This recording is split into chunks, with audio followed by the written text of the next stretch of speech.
I first met Ethan in a Zoom meeting. Surprise, surprise. He was a speaker at our most recent multi-district president-elect training session a few months ago.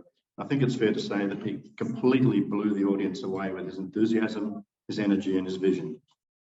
He's currently president of the Rotary Club of Burnie West in Tasmania. The club was founded in August last year in the middle of the pandemic, and it has absolutely thrived since day one. Connor G is the past president of the Rotary Club of Chicago, a club founded by Paul Harris in February 1905. Big shoes for Margaret Hugo to fill there, both with Paul Harris and Connor as the past president of that club.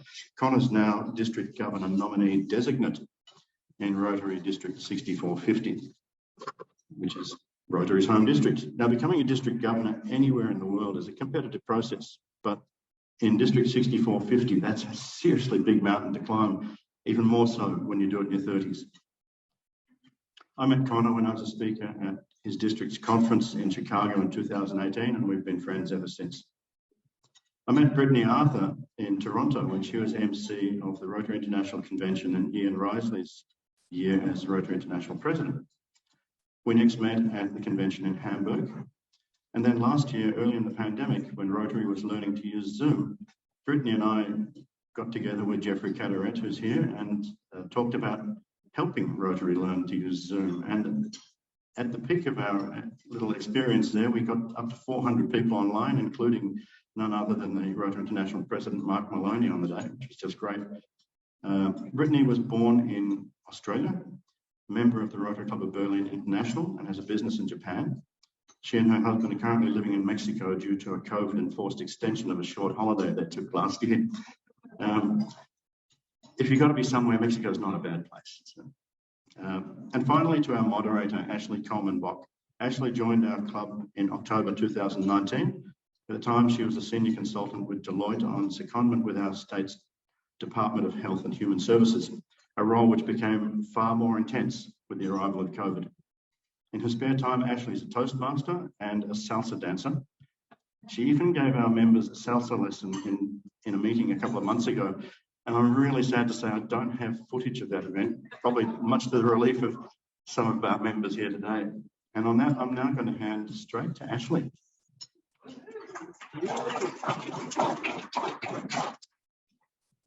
Good morning, everyone. Let me just adjust this. How's everyone on Zoom? Looking beautiful. Everyone in the room as well. Hi, as Mark says, I'm Ashley and I'm 29 years young, so I think I'm somewhat qualified to talk about youth in Rotary. But our illustrious panellists, as Mark said, come with a background of some of the most innovative areas of the world. We'll bring more ideas to this panel this morning.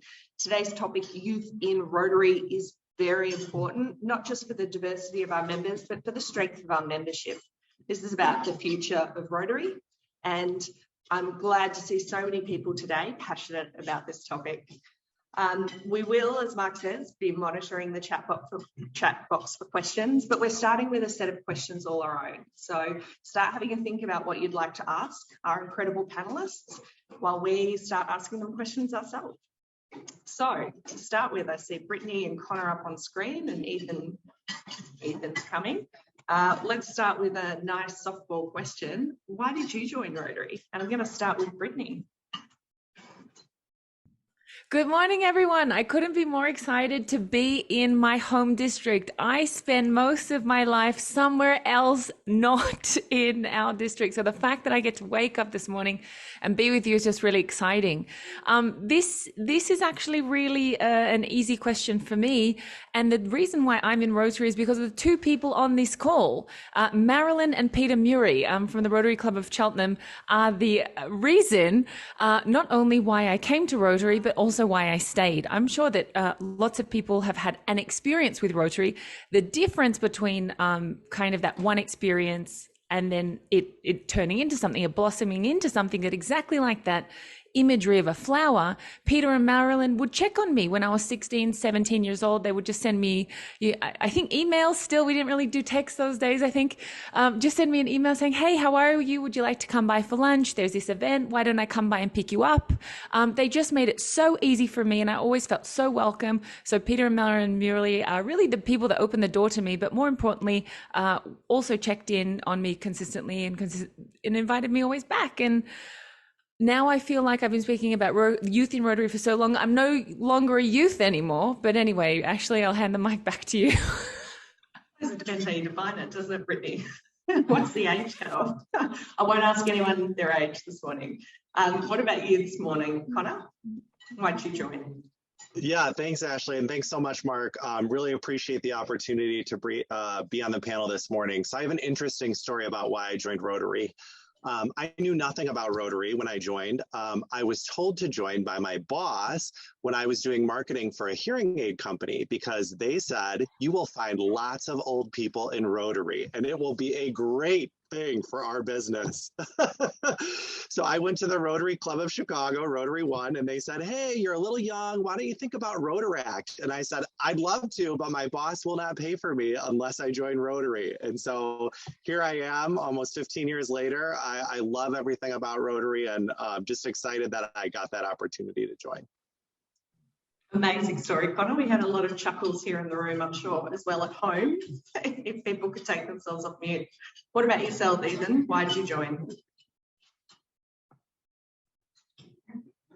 Unmute, Ethan. And I'm hearing from Connor, sales were great. So thank you. Okay, well, I think we're on now. Good morning, everyone. So for Rotary, it all started for me when I actually went to a Ryla youth camp. So that's a leadership development, and that was my first kind of exposure to Rotary and what they do. And then I was then, followed up by my pop, who, always been involved in Rotary. And I think, that's the number one reason why most of us join, is we're asked to join. And because of that, I, got really, really well interested in what Rotary does, started learning about it, started seeing the impact that we could actually make in the community. And that's what got me really excited to be able to establish a new club in our area and do something where we can be more youth-driven, family-driven, and make an impact in individuals' lives. And similar to me getting my start in Ryla, that's kind of a bit of a focus on what I want to do in the area. So that's why I joined Rotary, and that's why I'm staying and wanting to help more youth follow a similar path as I did, and become more long-term in Rotary. That's excellent, Ethan. I heard from Ethan and Brittany both why you stayed. Connor, why did you stay? I know the hearing aid business might have been good. Were there other reasons? Yeah, sales were through the roof, but I stayed because I learned what Rotary was, right? It's this international humanitarian organization that does service around the world. It's truly the, first or original social network. And so just the opportunity to really have kind of cross-generational and cross-cultural opportunities to meet folks. So I have really enjoyed it and got involved with the My Club Signature Service projects, which gives inner city CPS, Chicago Public Schools students, their first job. So that's why I stayed. That's beautiful. That's a beautiful program. And I think promoting you to marketing director, Connor, might be a good idea based on that spiel. I think it prompts a really good question for our panel though, which is, if those are the things keeping you here, and they're obviously things we all treasure about Rotary, thinking about young people today, why aren't they joining, do you think? What encourages people to join, and why potentially, what's stopping them? And I'll throw to Connor to start with. Yeah, so I think the number one thing, right? I mean, I don't think in terms of competitive advantage, right? Like Lions is not a competition to Rotary, right? We're all making a difference in the world. So I think that's a positive thing. I think the number one reason is time, right? It all comes down to time. Do people have the time to commit to Rotary, and do people have the time to kind of give back? And so how can Rotary evolve and adapt to make sure that we're meeting people where they're at, right? And we're making sure that we're utilizing their time as effectively and efficiently as we can be. to make the largest impact that we can in our communities and around the world. So I definitely think that that's the most important. What about yourself, Brittany? What do you think encourages people to join? Thanks. Yeah, really great question. I'd like to bring maybe a little bit of a different lens. And I think we've seen this not only just in nonprofit organizations or humanitarian organizations like ours, but we've seen it across our digital economy in that we're moving from a product or a service, not as in services humanitarian service, what we do, I mean the services industry. We're moving from product and service to experience. We're moving to user experience. So we're thinking about, personalizations of apps. We're thinking, how do I fit in? How do I even make my background on my phone more me? How does my phone represent me more, And so if we think about, if that's our current buying behavior, we also have to think about in terms of transaction, Connor mentioned time. We have to think every minute that they invest in Rotary is somewhere else that they're not investing. So if we think about how might we be able to improve our Rotary user experience, and I think this is not only youth related, I also think this is very much age boundless. Think about how many more Rotarians who had mobility challenges have actually been able to join now because of Zoom. So what I would encourage is each and every one of you to think about, what's my club's Rotary user experience? And how does someone feel special, like that they can come and do what they do? For example, Ethan said, hey, the reason that I want to stay in Rotary is so I can do RILA. Imagine if he joined a Rotary club and they said, great, young person, you do the Facebook page. And he's like, what?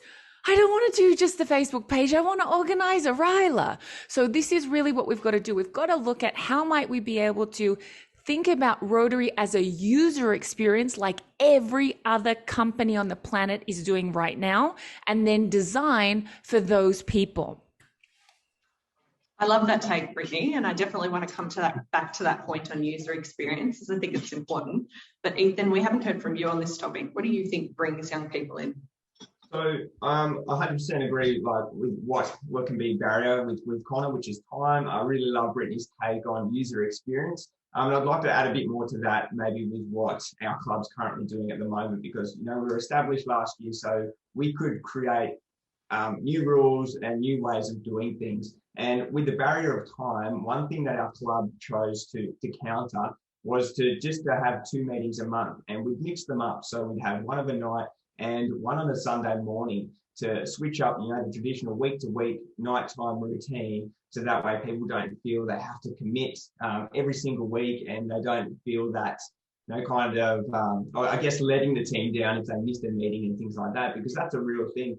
You can feel guilty if you can't commit. Another thing that we did to kind of change the way of the user experience is to open up the opportunity for people to get into leadership positions who wouldn't usually be in that leadership position. They probably have to wait, for a few years, 5 years, 10 years, whatever it usually is, to get into that position. For me, I was lucky enough to become president in our first year, and it was also my first year in Rotary. So I've had one huge experience being in Rotary, being able to take the reins and being mentored by the experience at the same time. So by having that kind of experience where I can grow, I know if we keep passing this down to the same people in different aspects in the club, we'll be able to pull through a lot more leaders in Rotary. We'll be able to attract more people.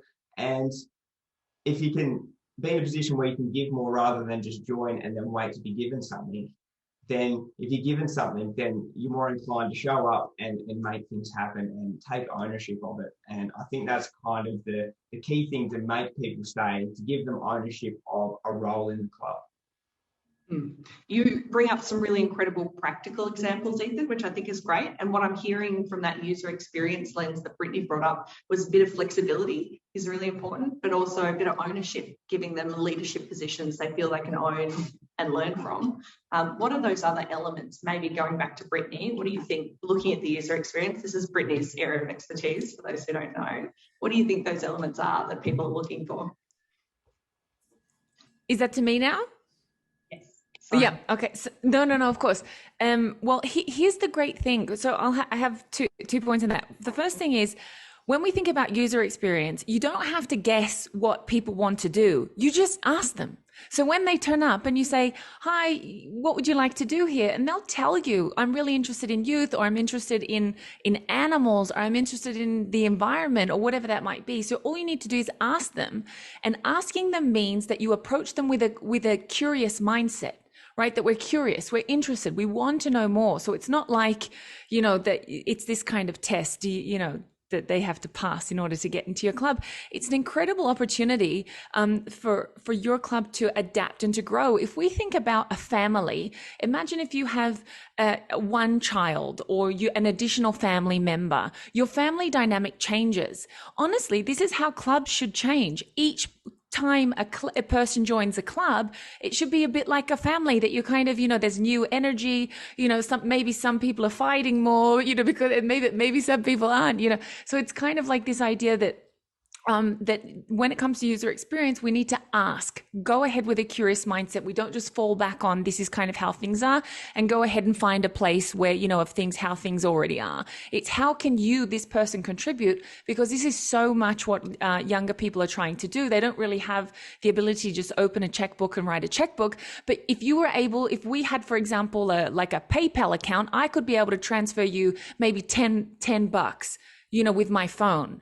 But then maybe you might have other people that are transferring, 15,000 with a checkbook. But think about how that might work, this micro funding, crowdfunding.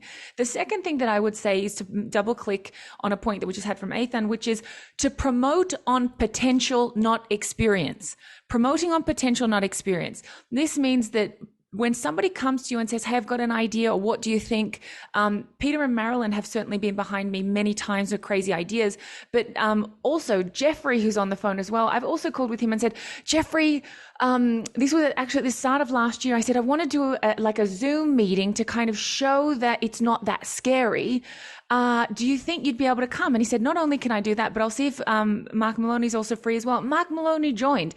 And then also, Mark from Box Hill also joined. And so you kind of saw these people that believed not in only your experience, but believed in your potential. So I would say those two things. Keep that user experience in mind is just about that curious mindset of asking people. And the second thing is that to think about promoting on potential, not experience.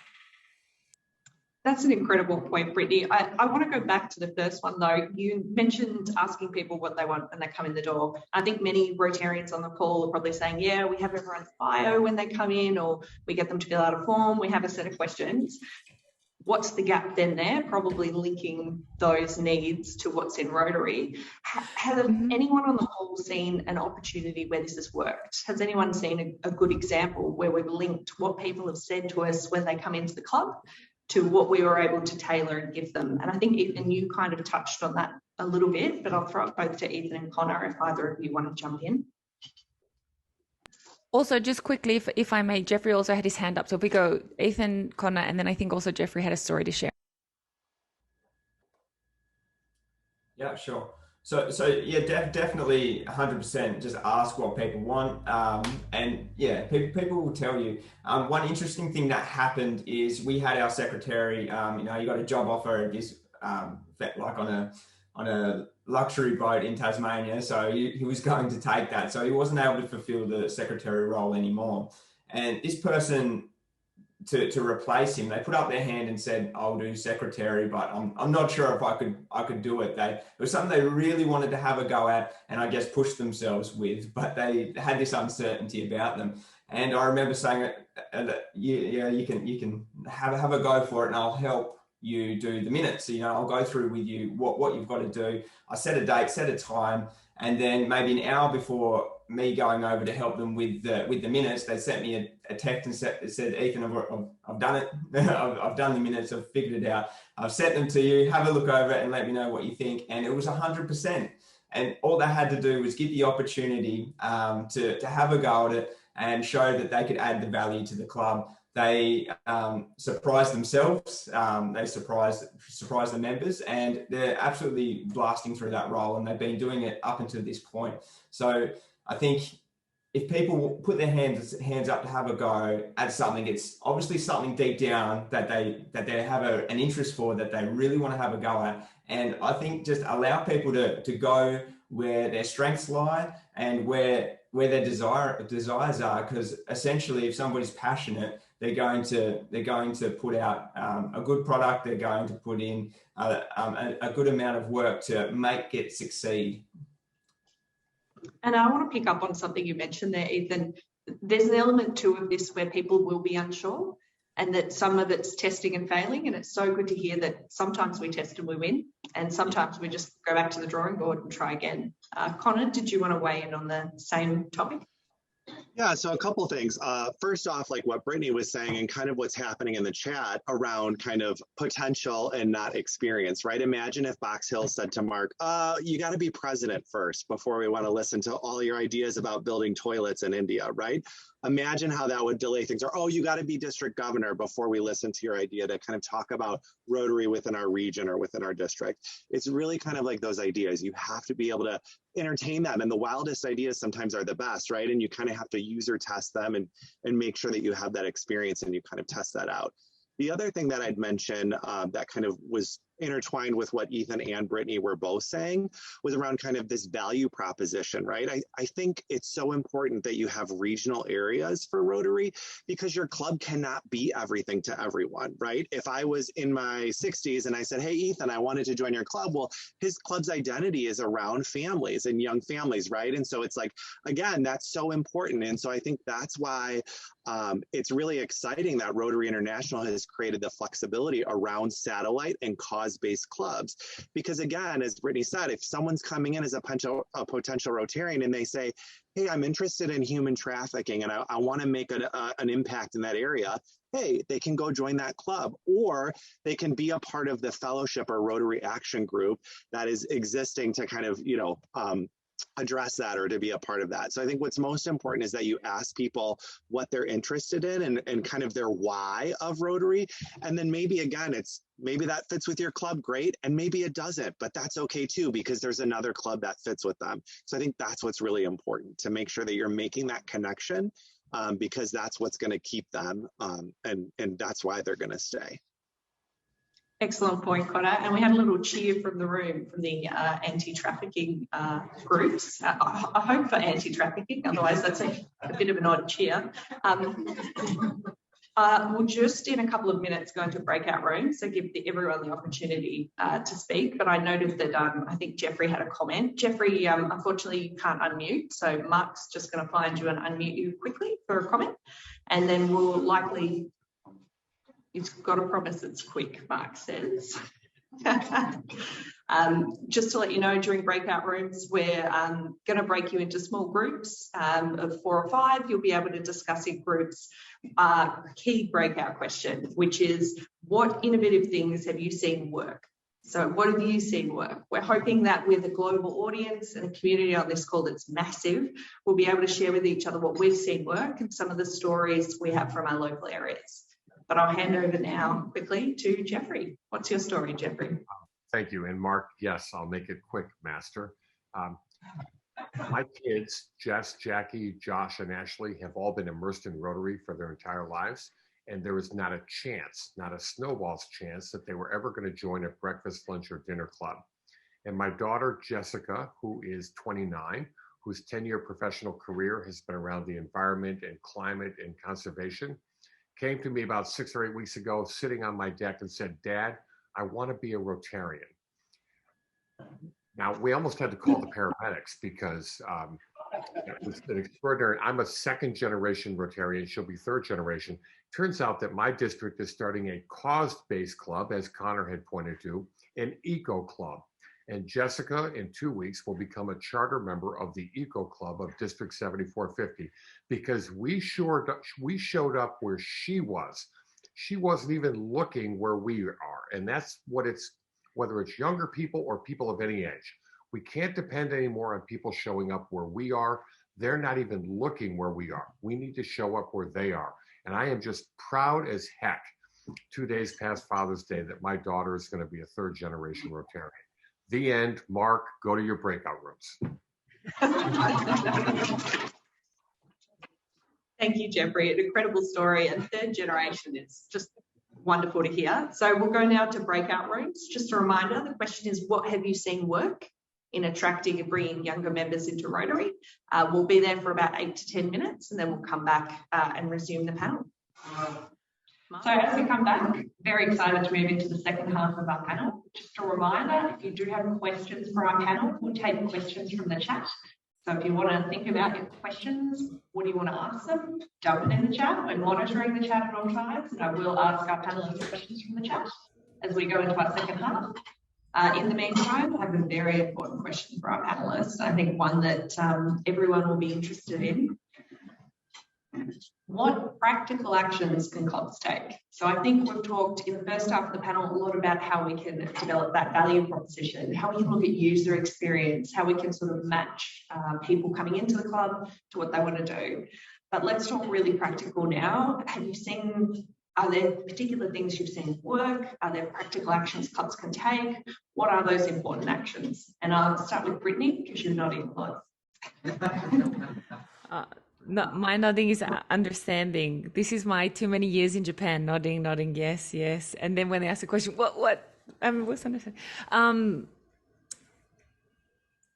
In terms of tangible action, the only thing that I would kind of contribute here is that each club, even if we think about 9810, each club's situation, each club's issues, both good issues and lesser good issues, are unique. So, for example, the Rotary Club of Cheltenham has a market, and there's that's a wonderful tool for them. But it also comes with other challenges as well, and Box Hill does other things. So each club has their own personality, and I think speaking broadly is difficult. But the only thing that I've ever found to be really productive has been long-term commitment to continuous conversation, continuous dialogue. All these issues that we're talking about aren't going to be solved, just kind of like in an email. And even to just kind of touch back on the beginning of our first session, when we started talking about, how do we attract young people? What's missing? I joked about it in the breakout room, but for me, one of the things that was missing, if someone's asking me in an email, is a glass of wine. Often these are the things that I want to talk to with someone it could be a coffee, depending on if you're a breakfast club meeting, but the idea is that all these issues that we have, that humans are creative. We are problem solvers. The only thing is that we don't necessarily do things incredibly quickly. And that's not necessarily a bad thing, because that means that we do have a little that longevity. So all of the issues that you're dealing with, you need to approach them in a way that you don't get frustrated after one meeting and then you leave and you go, well, I'm giving up on that. Approach the issues that you're having in your club in a way that it's more of a dialogue than kind of that, that one shot, that Las Vegas bet, all in on 21 or whatever. I haven't played blackjack, but I think something like that. And then, so think about a way that, not about the other people, think about how might you be able to continue a continuous dialogue. And that would be, for me, in terms of the challenges, creating that environment for you to be able to commit to that conversation week in, week out, until really you as your club find a solution. And I'm sure you will. I like that, Brittany, not just because it's 8 a.m. here and it's all wine, might be interesting to add to the breakfast meeting. But I think that tailored approach is really interesting, that each club might need to tailor it specifically to themselves rather than looking at global actions. What about yourself, Connor? What practical actions do you think clubs need to look at? Yeah, I would say go back to that value proposition, right? Define who your club is and who you want it to be, and then take action against that, right? Whether it's a strategic plan or whether it's kind of some concrete steps that your club can take, I think it's critical that you look at that. And that, as Brittany mentioned, it's not just a one and done activity, right? You don't just say, oh, here's our vision, and then that's it. No, it needs to be iterative, right? You always need to kind of look at it and evolve with the times. That's why I think it's so important and good that Rotary has, annual themes and annual presidents, because you can kind of think about, okay, let's take a step back and think about what we want to accomplish in this year and what are we going to be doing. And the second thing I would say is really kind of meet your members where they are and your prospective members where they are, regardless of what that means, right? So maybe that's social media, if it's on Twitter or Facebook or WhatsApp or whatever that looks like. Again, I think it's also important to avoid,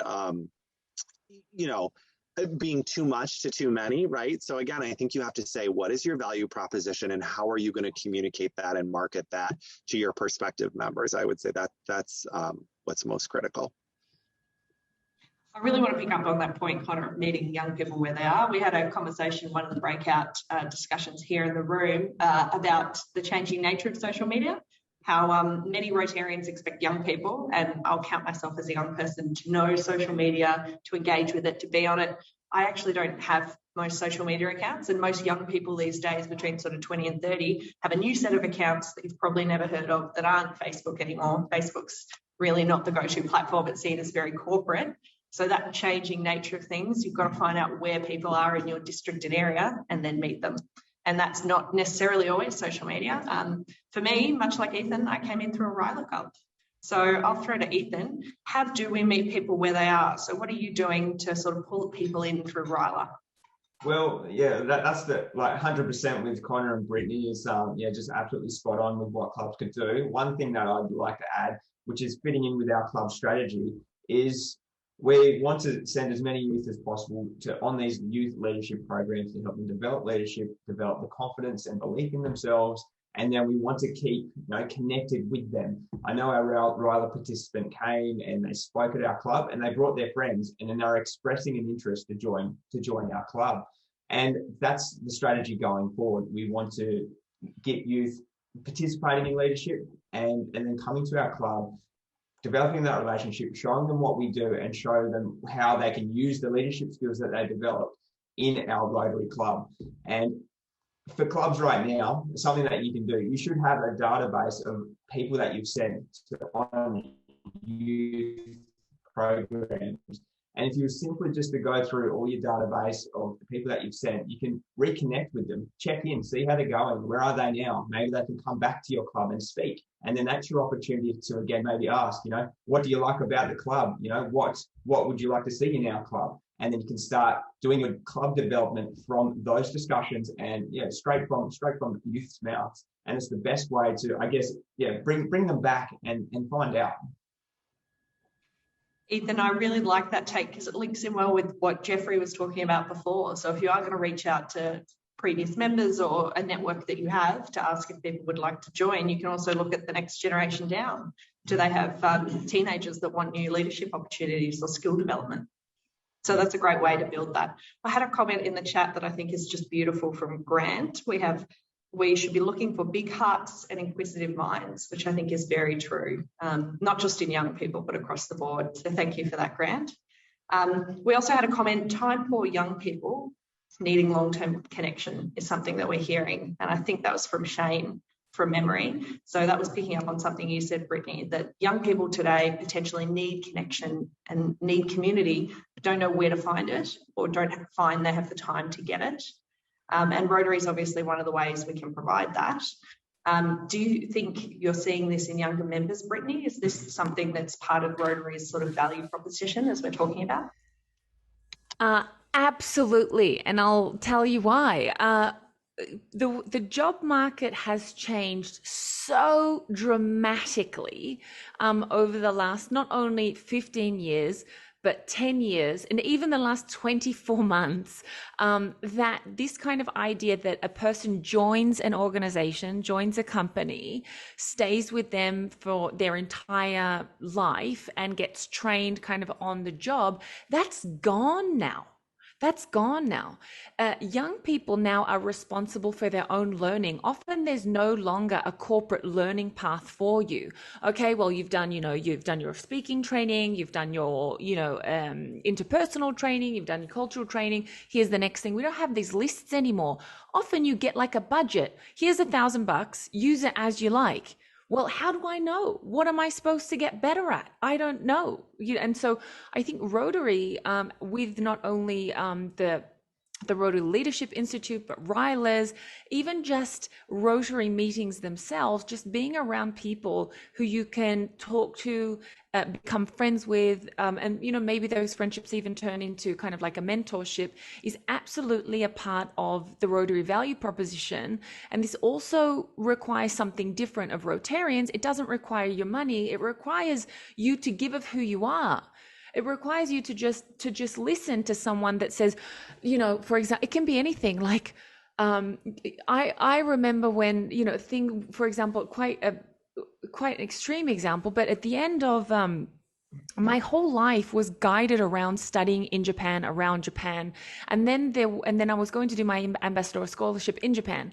Then there was the earthquake, the Fukushima earthquake. I don't know if you all remember. And Rotary International said, you're not going to Japan, go somewhere else. And I literally came to Peter and Muri and I said, well, this is it. My life's obviously over. And I think I was 22. And then but I did in that moment, I promise you, I thought that's it, my life's over. And they were able to kind of like shine a light and said, well, here are all these other things you could do. And I kind of in that moment, got a little bit more motivation back in my life.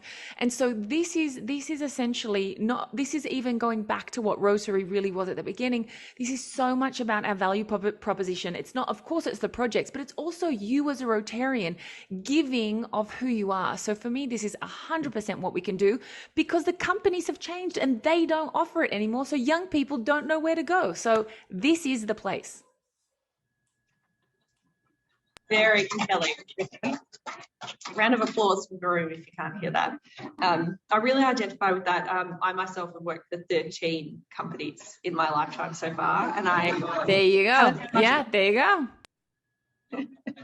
I'm interested, particularly at that higher level, so outside of clubs, what Rotary as a whole can do. And I know, Connor, you bring a particular perspective on this, but with your experience, how do we bring that into Rotary more often? How do we bring that sort of taking camaraderie, I suppose, to the next step of almost mentorship?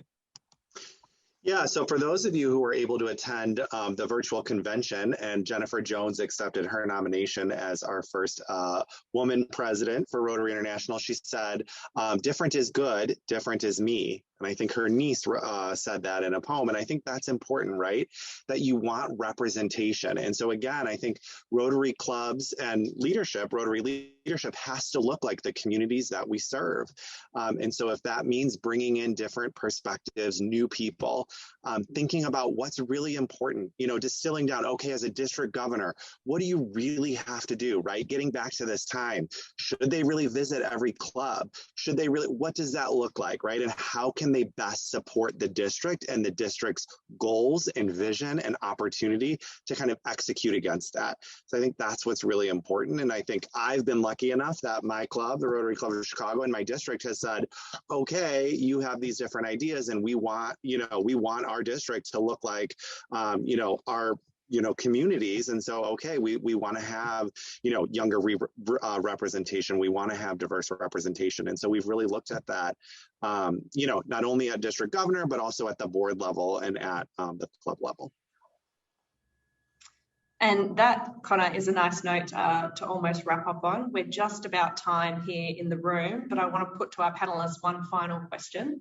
If you were to pick one action for clubs to take, one really specific practical action, a survey of younger members, for example, talking to local high schools, what one thing do you think a club should do to encourage this young membership? And I'll start with Ethan.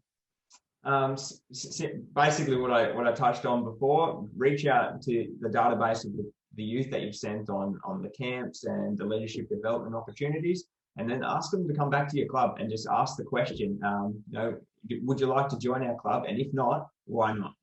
And then you'll get your answers. I like that second question. If not, why not? To start targeting those issues. Connor?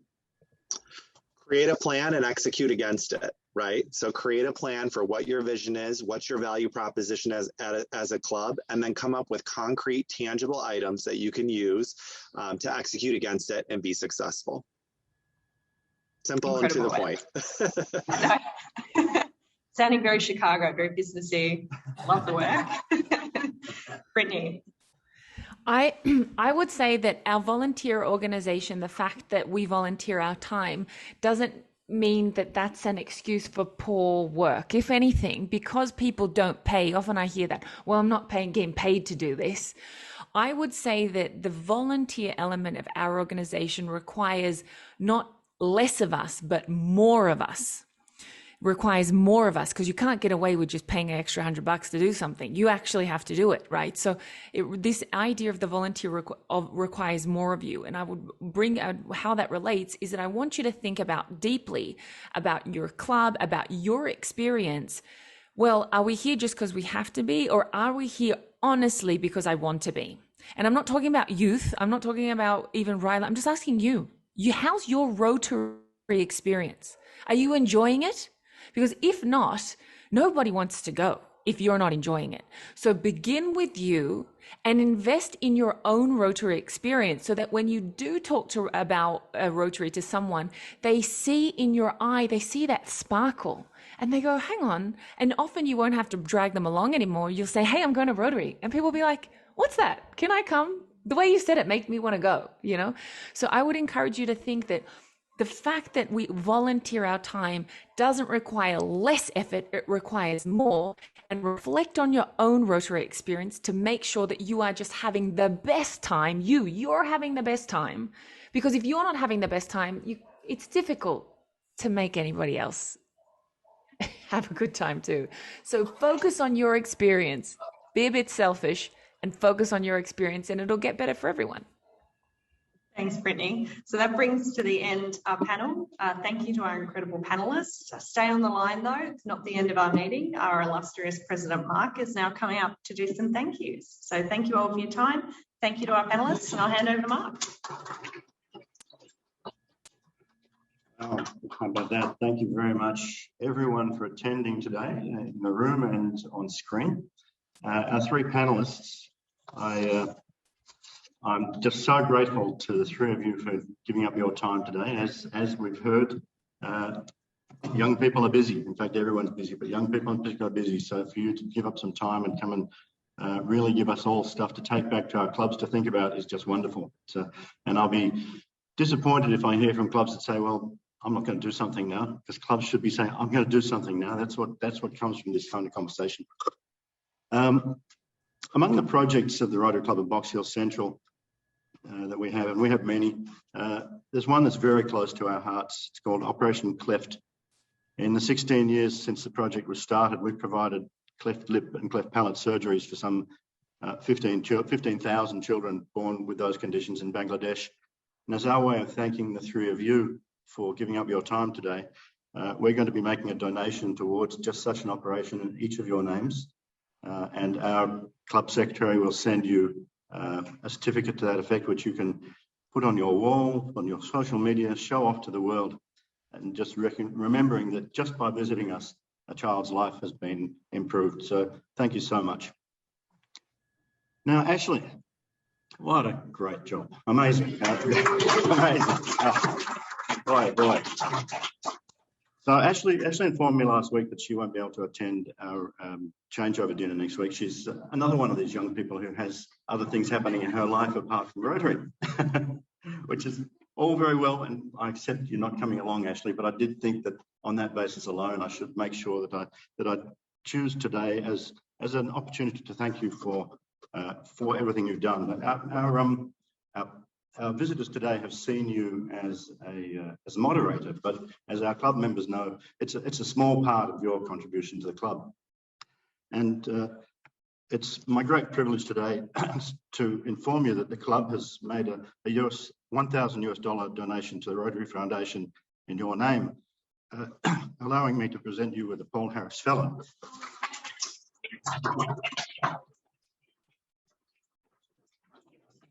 In appreciation of the tangible and significant assistance given for furtherance of better understanding and friendly relations among peoples of the world. Congratulations, Ashley, and thank you so much for everything you do for our club. Please come and accept this.